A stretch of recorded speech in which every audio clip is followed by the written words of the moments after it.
Kita presentasi kali ini mengadakan 2 sesi. Yang pertama adalah sesi pembahasan, kemudian yang kedua adalah sesi tanya jawab. Bagi teman-teman nanti yang ingin bertanya, dipersilahkan bertanya di akhir dari pembahasan materi dari kami. Mungkin bisa langsung mulai saja, yaitu mengenai kebutuhan dan modal usaha.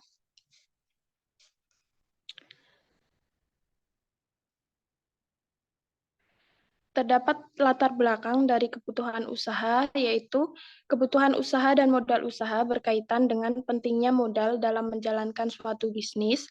Bisnis membutuhkan modal untuk membeli barang atau jasa yang dibutuhkan dalam produksi, membayar gaji karyawan, membayar sewa tempat usaha, membayar pajak, dan membayar operasional lainnya.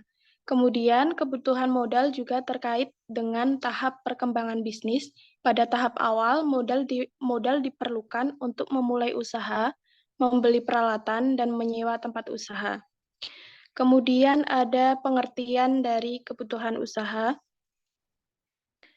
Kebutuhan usaha adalah hal-hal yang harus dipenuhi perusahaan untuk maju menjalankan usaha dari awal hingga perusahaan beroperasi. Kebutuhan usaha berkaitan erat dengan penyediaan segala sesuatu yang berhubungan dengan usaha. Kemudian ada pengertian dari modal usaha. Modal usaha adalah hal yang pertama kali dikeluarkan dan digunakan untuk membiayai pendirian usaha. Di samping itu, modal juga digunakan untuk membiayai operasi usaha pada saat usaha dijalankan. Setiap biaya bahan baku, biaya tenaga kerja dan biaya lainnya. Kemudian pembahasan materi dilanjutkan oleh Mbak Umi.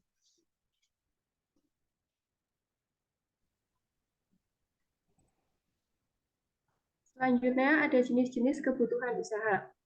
Jenis-jenis kebutuhan usaha meliputi biaya prainvestasi, yaitu biaya yang akan dikeluarkan perusahaan dalam rangka memulai suatu usaha.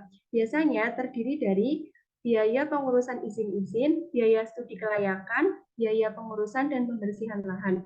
Selain itu, ada juga biaya pembelian aktiva tetap, di mana dibagi menjadi dua. Yang pertama yaitu aktiva tetap berwujud, seperti tanah, gedung, atau bangunan, dan juga kendaraan. Yang kedua ada aktiva tetap tidak berwujud seperti hak paten, merek, dan sebagainya. Yang ketiga ada biaya operasional, yaitu sejumlah dana yang digunakan untuk menjalankan kegiatan usaha yang sedang berjalan, terdiri dari gaji karyawan, upah, biaya administrasi, biaya listrik, biaya telepon, dan biaya air. Selanjutnya ada jenis-jenis modal usaha. Yang pertama, modal investasi. Modal investasi adalah komponen pembiayaan suatu usaha dan biasanya dikeluarkan pada awal usaha didirikan. Modal investasi biasanya diperoleh dari pinjaman berjangka waktu panjang atau lebih dari setahun. Pinjaman ini biasanya diperoleh dari dunia perbankan. Yang kedua ada modal kerja. Modal kerja digunakan untuk membiayai operasional perusahaan pada saat perusahaan beroperasi. Modal kerja bersifat jangka pendek, biasanya digunakan sekali atau beberapa kali dalam proses produksi seperti untuk membeli bahan baku, membayar gaji karyawan, dan biaya pemeliharaan. Selanjutnya akan dibacakan oleh Mbak Yohana. Selanjutnya ada sumber-sumber modal. Dana pemodalan dibagi menjadi 3. Yang pertama, dana sendiri. Kemudian yang kedua adalah dana pinjaman seperti koperasi, pinjaman BUMN, dan kredit usaha. Yang ketiga ada dana gabungan atau dana campuran, yaitu usaha dana dari teman atau kerabat yang ikut serta menjadi pemodal dalam jumlah besar ataupun sebagian kecil dari bisnis Anda. Next. Selanjutnya ada kelebihan dan kekurangan dari sumber modal. Yang pertama ada modal sendiri, kelebihannya yaitu tidak ada biaya seperti biaya bunga administrasi sehingga tidak menjadi beban perusahaan. Yang kedua, tidak tergantung kepada pihak lain, artinya perolehan dana diperoleh dari setoran pemilik modal.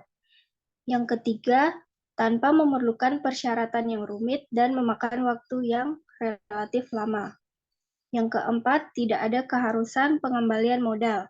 Artinya, modal yang ditanamkan pemilik akun tertanam lama dan tidak ada masalah seandainya pemilik modal mau mengalihkan ke pihak lain. Kemudian ada kekurangan modal sendiri. Yang pertama, jumlahnya terbatas, artinya untuk memperoleh dalam jumlah tertentu tergantung dari pemilik dan jumlahnya relatif terbatas. Yang kedua, perolehan dari modal sendiri dalam jumlah tertentu dari calon pemilik baru atau calon pemegang saham baru relatif lebih sulit karena mereka akan mempertimbangkan kinerja dan prospek usahanya. Yang ketiga, ada kurangnya motivasi. Next. Selanjutnya akan dibacakan oleh teman kelompok lain.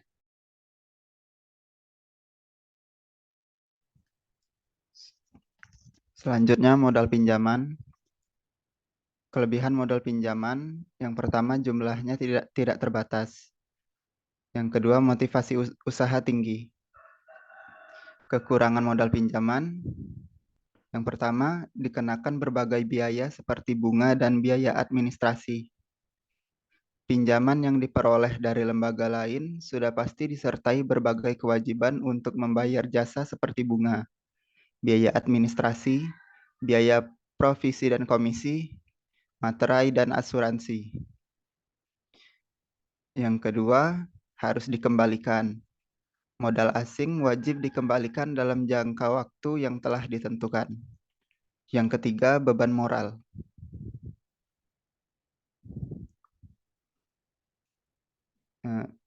Selanjutnya, modal usaha gabungan atau campuran. Kelebihan modal usaha gabungan atau campuran. Yang pertama, diversifikasi resiko. Kedua, kemampuan untuk memperoleh modal banyak. Yang ketiga, meningkatkan kredibilitas. Kekurangan modal gabungan atau campuran, yang pertama beban biaya bunga, kebergantungan pada pinjaman, dan konflik berkepentingan gabungan.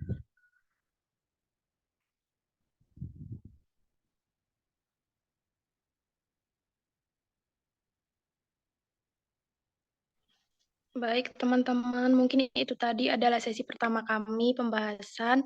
Kita masuk sesi yang kedua, yaitu tanya-jawab. Bagi teman-teman yang ingin bertanya, dipersilahkan. Kami membuka sesi pertanyaan, 3 pertanyaan. Terima kasih.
izin bertanya untuk kelompok.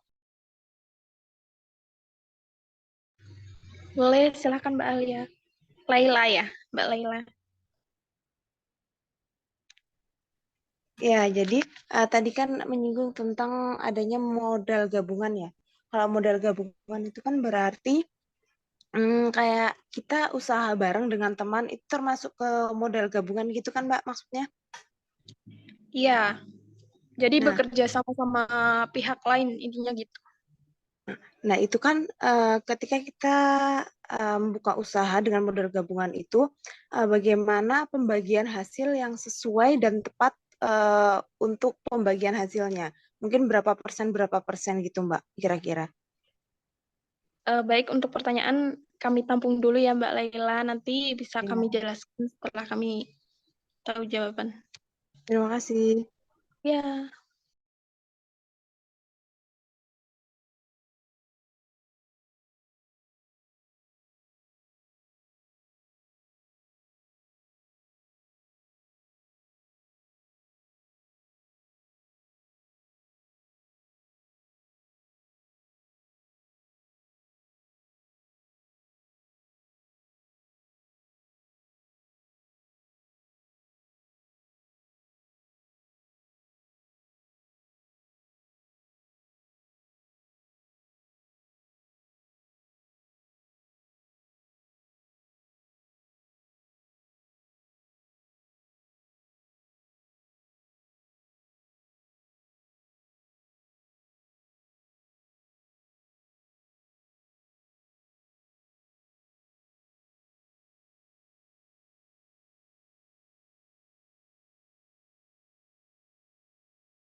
Bapak Nuryadi izin menjawab pertanyaan dari Bapak yang berkaitan dengan Oke, siap. diversifikasi resiko. JJ.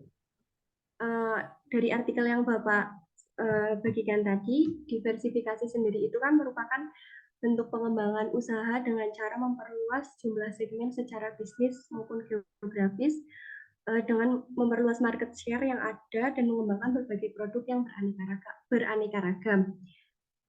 Nah, untuk diversifikasi risiko itu sendiri merupakan strategi yang dapat digunakan untuk mengurangi risiko investasi atau bisnis dengan cara membagi dan mengalokasikan dana atau sumber daya ke dalam berbagai aset atau sektor yang berbeda. Tujuan dari diversifikasi risiko itu sendiri yaitu untuk menghindari kerugian besar yang dapat terjadi jika semua investasi atau bisnis terkena dampak negatif dari perubahan kondisi pasar atau kejadian tak terduga, mungkin seperti kondisi pandemi COVID-19 yang kita alami 2020 pada tahun 2020 kemarin. Diversifikasi risiko itu tidak hanya mengurangi potensi kerugian, tetapi juga dapat meningkatkan potensi keuntungan dalam jangka panjang. Akan tetapi, diversifikasi tidak sepenuhnya menghilangkan risiko, tetapi membantu mengelolanya dengan lebih baik. Itu jawaban dari saya, Pak. Oke, terima kasih Mbak. Siapa tadi? Mbak Umi Hanifah, Pak. Mbak Nur, Mbak Umi Hanifah. Nah, betul ya. Jadi gini teman-teman, kenapa saya kirim artikel juga? Jadi apapun itu semuanya kita berdasarkan sumbernya, referensinya ada. Nah, tinggal enak kita pertanyaannya apa, kita buka aja Google Scholar, klik aja keywordnya pertanyaan itu apa, nanti akan memandu kita untuk mengarahkan ke sumber referensi yang terpercaya. Jadi nggak usah repot-repot, kita paling tidak, itulah saya menginginkan kemampuan literasi teman-teman. Kemampuan membaca teman-teman itu dituntut di sini. Paling tidak secara teoritik teman-teman menguasai, tinggal nanti lapangan itu sebagai pendukung keilmuan secara teoritik bagaimana realitas di lapangan, maka muncullah suatu analisis dari teman-teman sendiri, jalur pemikirannya, jalur apa yang akan dilakukan, langkah-langkah apa yang seharusnya saya lakukan untuk mendukung ataupun untuk digunakan. Nah, nantinya ketika kita akan merancang sebuah usaha. Inilah yang saya harapkan ke teman-teman, sering-seringlah membaca. Kalau susah membaca, teman-teman tinggal mendengarkan aplikasi di Play Store. Nah, ini yang digunakan untuk teman-teman yang berkebutuhan khusus, khususnya yang tidak bisa melihat. Nanti ada namanya apa itu? Yang gambar toa itu ya, gambar toa, voice apa? Saya kadang di mobil juga kadang mendengarkan itu. Saya mendengarkan itu loh, agar ketika mengendarai kendaraan bermotor maupun mobil. Nah, teman-teman sudah tinggal mendengarkan daripada musik, membaca, mendengarkan artikel itu nanti akan lebih menambah hasanah teman-teman semuanya. Mohon maaf. Nanti aplikasinya voice ya, gambar toa itu voice, nanti add voice, ada simbolnya add itu, add voice, nanti bisa di-download di Play Store, nanti dimasukkan aja artikelnya, di-download dulu artikel, nanti baru di-upload filenya di aplikasi tersebut, nanti sudah dibacakan. Kalau teman-teman malas membaca, nah, daripada mendengarkan musik, ya imbang lah. Musik bagian dari rekreasi, refreshing pikiran, tetapi jangan refreshing terus, paling nggak harus diisi keilmuan-keilmuan yang lainnya. Kalau teman-teman malas membaca, seperti itu. Nah, ini dari tadi Mbak Miasana juga akhirnya kan terpaksa membaca. Nah, langsung membaca artikel yang saya share. Nah, jadi teman-teman ini sebenarnya senang kok membaca. Cuman belum tergugah saja, seperti itu. Nah, monggo teman-teman nanti yang bertanya nanti, karena untuk pengisian ASN selanjutnya ini berdasarkan dari rekapan yang bertanya, rekapan yang aktif. Nah, ini saya mohon lebih dominan untuk bertanya maupun yang menjawab. Nanti semuanya akan terekam, dicatat. Karena untuk penilaian itu untuk ASN berikutnya dasarnya saya dari situ, keaktifannya seperti itu. Monggo Mbak moderator. Baik Pak, terima kasih. Untuk jawaban dari pertanyaan Mbak Laila nanti akan disampaikan oleh Mbak Yuhana. Silakan Mbak Yuhana. Baik, untuk tadi saya bertanya kenapa pakai chat di chat ini, ya biar nanti tidak mengganggu presentasi ya. Nah, tapi teman-teman kalau bertanya, ya jangan melalui chat ya. Silahkan raise hand, nanti on cam langsung bertanya. Nah, ini lebih enak seperti itu. Ini Mbak Aliani Novitriana, mohon bertanya secara langsung saja, Mbak. Baik, Pak.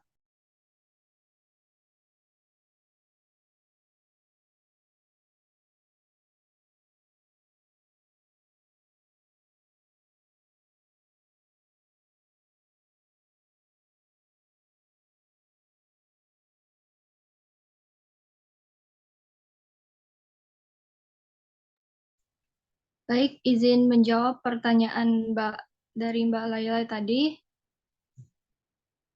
tentang bagaimana pembagian hasil dalam sebuah usaha menggunakan modal gabungan tadi.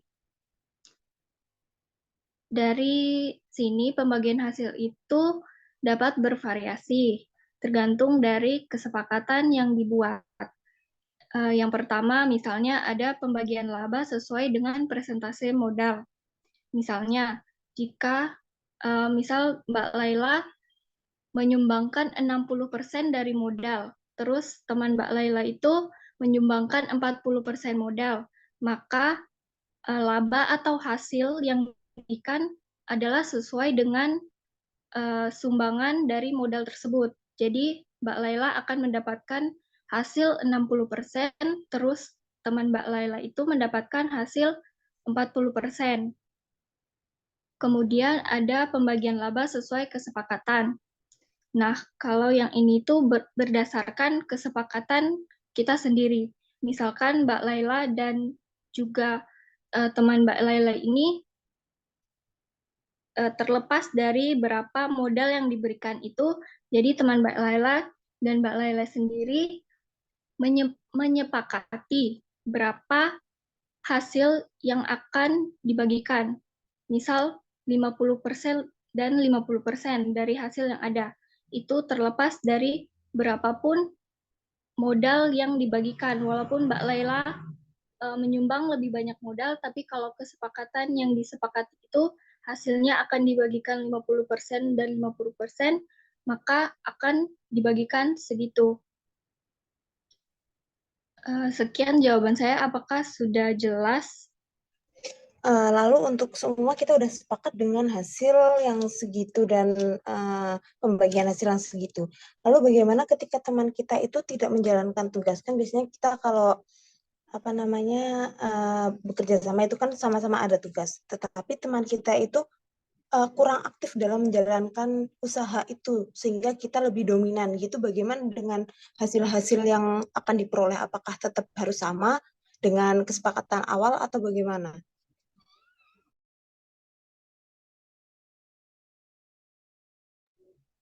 Izin menjawab ya Mbak Laila. Kalau menurut saya hasilnya mungkin bisa jadi tidak sesuai dengan kesepakatan awal. Karena kita kan dari contoh misal Mbak Laila dengan teman Mbak Laila, nah teman Mbak Laila itu kurang memberikan kontribusi dalam menjalankan bisnis yang akan Mbak Laila jalankan ya. Kalau misalnya dia kan kurang memberikan kontribusi di dalam bisnis itu, mungkin kita bisa buat kesepakatan baru ya, karena ketika dua orang itu punya tujuan yang sama, tetapi satu orang itu tidak menjalankan, maka kemungkinan hasil yang akan didapatkan tidak sesuai dengan target. Nah, di sini mungkin Mbak Laila bisa buat kesepakatan dengan teman Mbak Laila karena kan dia tidak mempunyai kontribusi. Jadi bisa aja kita buat kesepakatan, hasil yang akan kita dapatkan juga nggak akan sama karena keuntungan yang kita dapatkan juga belum tentu sesuai dengan harapan pertama kita. Karena dari perhitungannya itu Mbak Laila itu kerja sendiri. Kalau dari saya seperti itu sih Mbak. Berarti intinya adalah membuat kesepakatan baru ketika apa yang sudah direncanakan di awal itu tidak sesuai gitu ya Mbak? Kalau dari saya seperti itu Mbak. Mungkin dari teman-teman yang lain ada yang mau memberikan tambahan. Baik, terima kasih Mbak jawabannya. Sama-sama Mbak.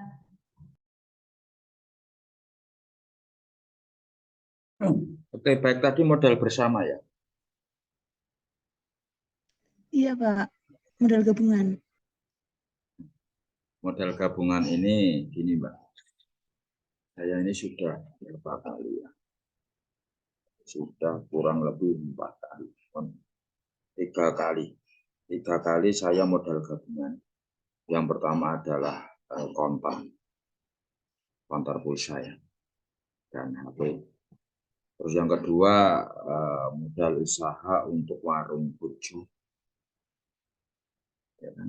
Terus yang ketiga saya kemarin di bidang trading ya, semacam main forex dulu ya, kan sudah ada yang mainkan tapi itu modalnya bareng. Itu juga suatu usaha yang pernah saya lakukan. Jadi gini, untuk pembagian persentase itu sebenarnya sudah ada ketentuan dan betul tadi yang dikatakan ada kesepakatan.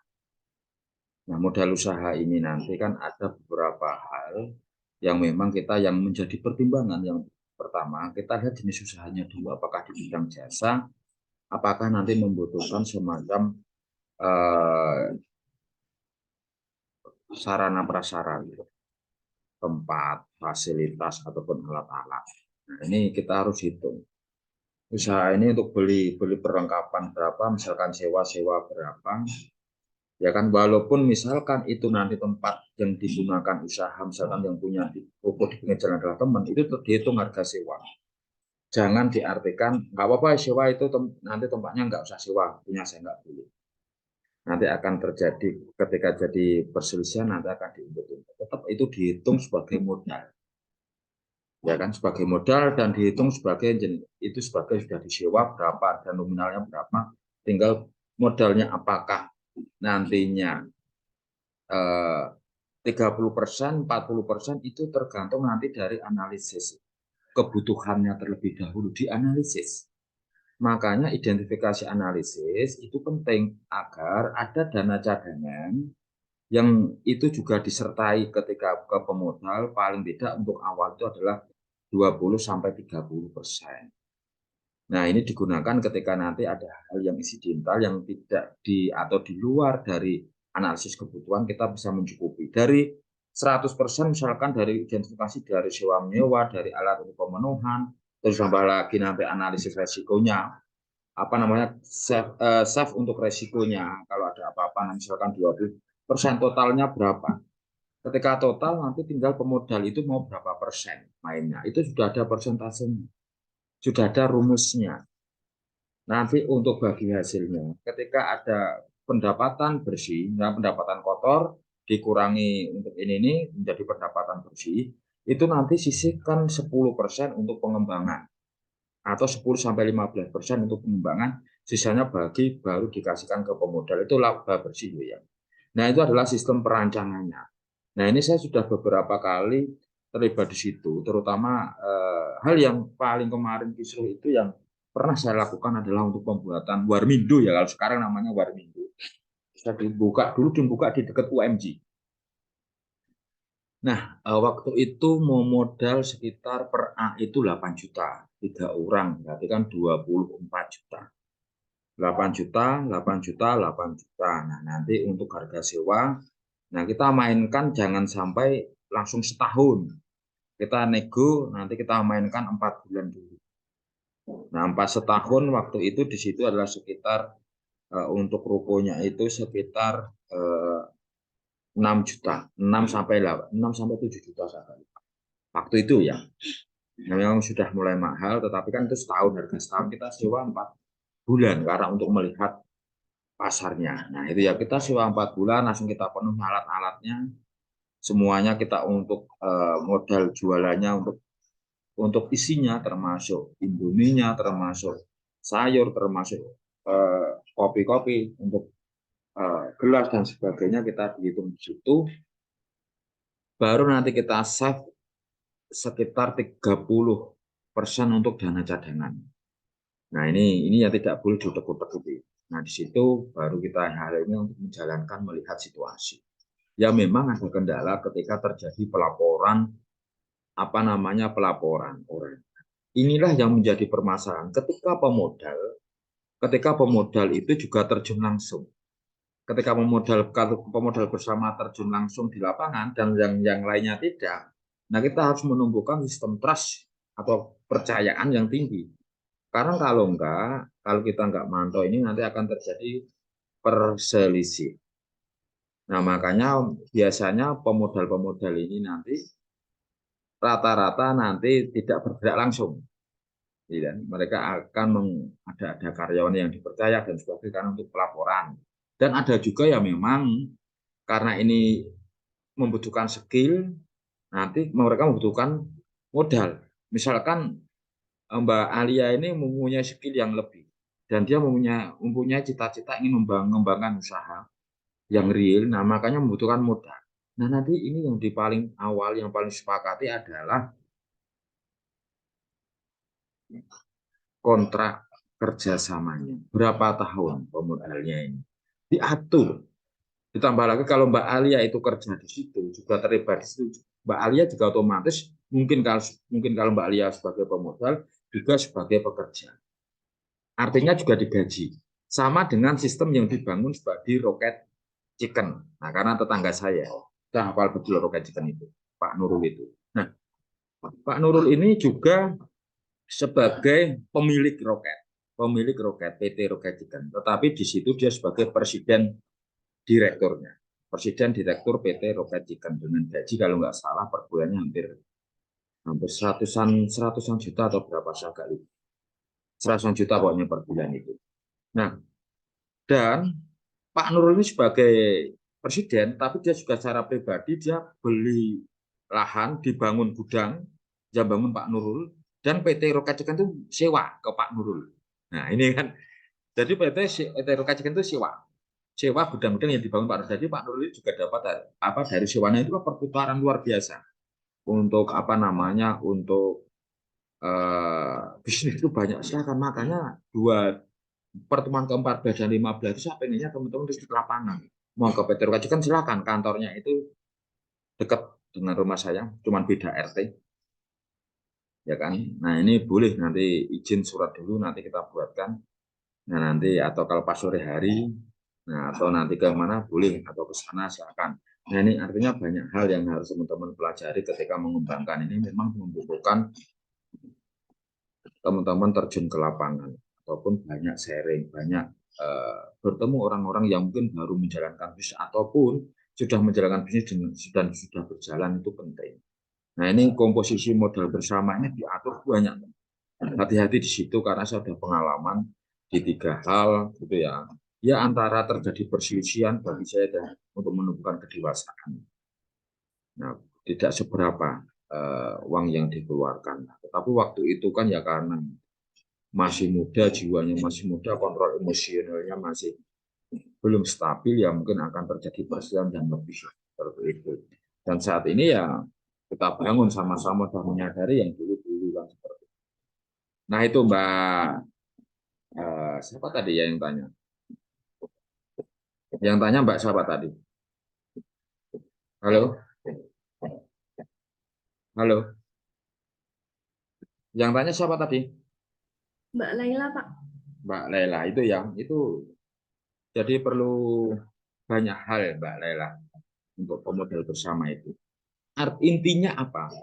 Sepakati dari awal. Kalau masih bingung apakah kesepakatannya bagaimana, silakan sharing ataupun bertanya kepada teman-teman atau orang-orang yang sudah dikatakan sukses dalam menjalani hal itu. Nah ini, baik silakan lanjutkan Mbak. Baik Pak, terima kasih. Untuk jawaban dari Mbak Alia, bisa diulang lagi pertanyaannya? Baik, saya ulang ya. Izin bertanya. Jadi tadi dalam slide, kalau tidak salah disebutkan bahwa dalam modal sendiri itu kurang memotivasi. Itu betul atau enggak ya? Kayaknya iya ya. Betul, Jadi Mbak. kalau betul itu gimana pendapat kelompok dengan ada orang nih misalnya orang yang beranggapan bahwa dengan modal sendiri, usaha sendiri, justru memiliki beban sendiri untuk benar-benar menjalankan bisnisnya dan menimbulkan motivasi sendiri karena telah mengeluarkan biaya banyak dan tidak bisa bergantung pada orang lain atau yang lain gitu. Terima kasih. Baik Mbak, pertanyaan kami tampung dulu ya. Baik, Mbak.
Kok berhenti?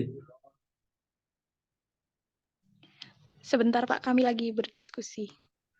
Oh, iya. Oke, oke. Ya, boleh kok moderator dilimpahkan ke audiens, siapa tahu ada yang membantu menjawabnya. Seperti itu.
Izin menjawab pertanyaan Mbak Alia.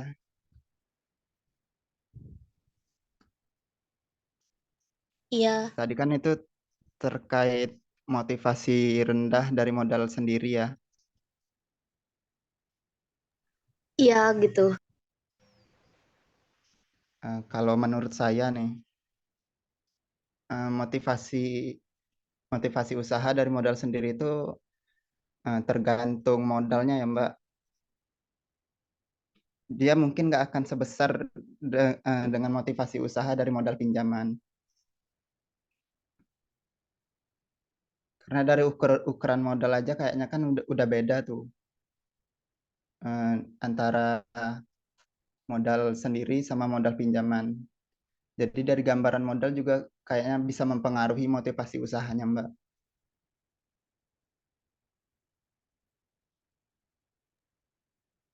Oh gitu. Oh iya iya.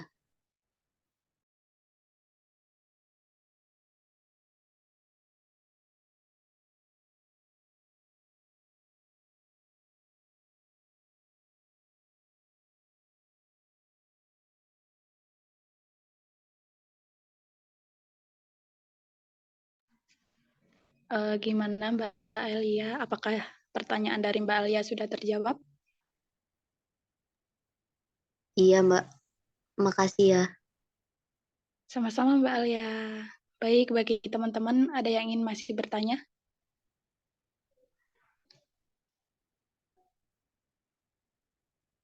Mungkin kalau dirasa sudah cukup pertanyaannya, kami menutup presentasi kali ini. Apabila ada kesalahan tutur kata kami mohon maaf. Akhirus salam, wabillahi taufiq walhidayah. Wassalamualaikum warahmatullahi wabarakatuh. Waalaikumsalam warahmatullahi wabarakatuh. Oke, plus raise hand. Apa mau kok raise hand untuk plus nanti pakai ya. Pakai reaction untuk kelompok ini.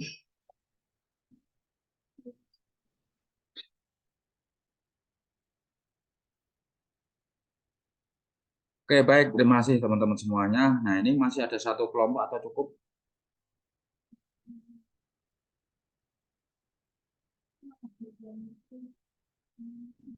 Halo?